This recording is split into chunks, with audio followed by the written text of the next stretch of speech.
Babe, it's magical what you up to. Can I have a minute of your time? You want me to turn my heel and forget you. All I know it can't be done. I'm only asking once, would you let me take a minute of your time? You might just be surprised at where it gets you. All I know, I'm in it for the ride. But you don't care if you hurt me.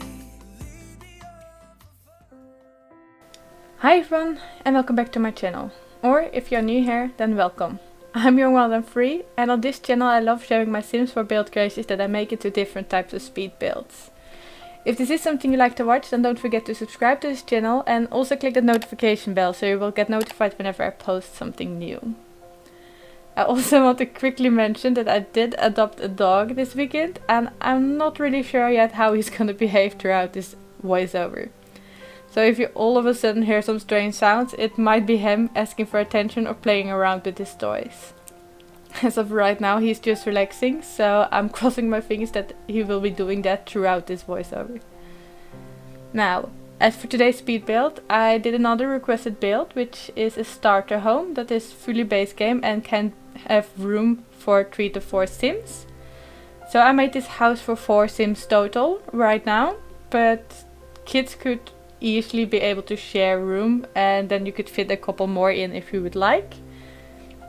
I did keep it under a 2 Sim budget, so some of the interior might be lightly decorated compared to what I normally do, but I did my best.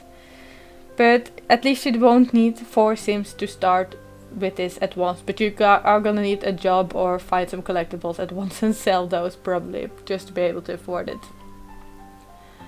I did not place a bassinet in this time. Normally when I make this kind of starter family homes, then I have made nurseries where you could also have some babies, but I thought it was enough room in the parents' bedroom, and you could also temporarily replace the toddler bed with one also if you would rather have a separate nursery. But I didn't really feel like already placing one because it's kind of free to get when you travel to the hospital. I'm not really sure. I believe that is still the same if you have base game only. I'm guessing I'm only used to the get to work expansion, but then again I'm pretty sure still if you send your Sims to the hospital it will get back with a free bassinet, so kind of money saved there, I think. Now as for the toddler room, I kept it colorful and maybe more for a boy than a girl, but then again it's all about your own taste. While the loft is more for a girl, a child, but then again you could easily change both the room color schemes for whatever you want. As for the parents' bedroom, it's kind of simple, natural colored.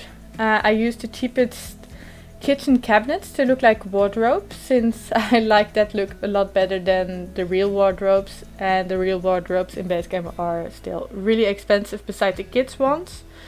The kids do have real wardrobes, so if you like using the wardrobes you might need to use those. Otherwise in the parents' bedroom we could still use the mirror as I don't know, a replacement for the wardrobe, I think.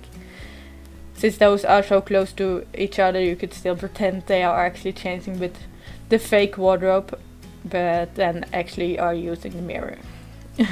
I don't really use any wardrobes or mirrors. I usually just click on my Sims, but whatever you like to play, it is still possible.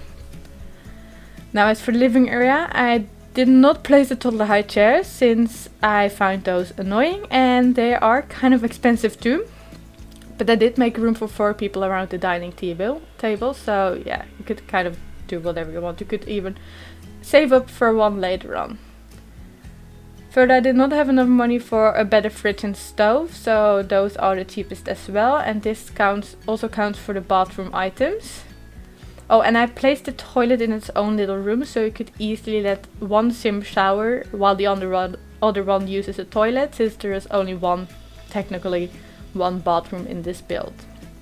Later on, if you have more money, you could place a second toilet in the bathroom itself, because there's more than enough room.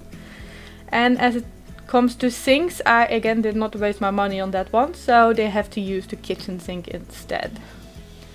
But by sharing up or splitting up the bathroom like this, no one gets embarrassed while one of the Sims needs to get to the toilet and the other one is still showering or anything like that.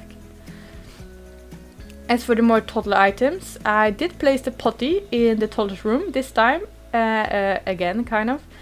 And I did not forget to place the bathtub this time either, so that should still be fine. And you have the toddler blocks at least in the toddler's room, and the kids both kids' rooms have some kind of stuffed animal. I think there's a bear for the toddler and a bunny for the kid.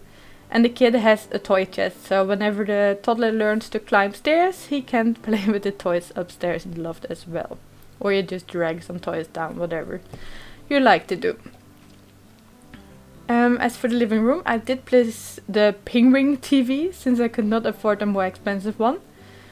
Now, if you do find this strange looking, you could always go with the story that the real TV got broken during the move, and the parents had to borrow the kids' TV until they can buy a new one. That way it doesn't feel too realistic, and you could just buy a new TV and drag the Penguin one upstairs or something, whatever.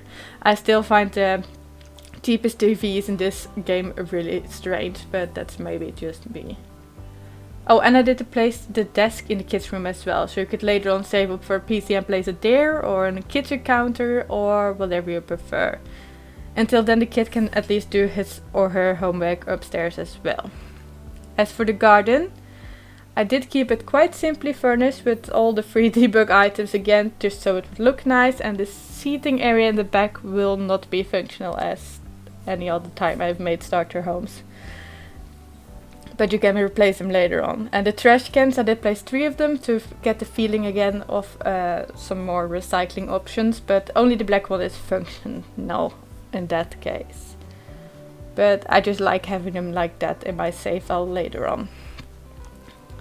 Further, I do not think I have much more to tell about this build. I did move over my other family starter home that I have simply renovated a bit. You can find the renovated version on the gallery, but I just used some more debug items so I could afford a couple other things instead.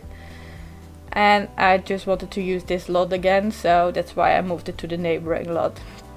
I wasn't really happy with this area before, but I think I'm kind of done with it for now. Unless I change my opinion later on, but we will see what happens later. Now for now, if you do want to download this build, you can find it under my username JongWildAndFree on the gallery, or under the hashtag JongWildAndFree. And always remember to have move optics on before placing any of my builds, just to be sure nothing gets removed.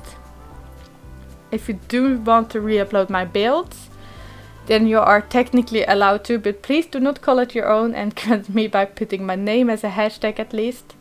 That way I can find it back too and see that you have re-uploaded it. Plus I'm always curious to see what you've done with the place anyway, so please do tag me. I do hope you still like this build and enjoyed this video, and if you did, then don't forget to give it a thumbs up. If you would like to see more of my creations, you can always subscribe to my channel or follow me on Twitter and Instagram. For now, thank you so much for watching, and I do hope I'll see you next time. Bye bye!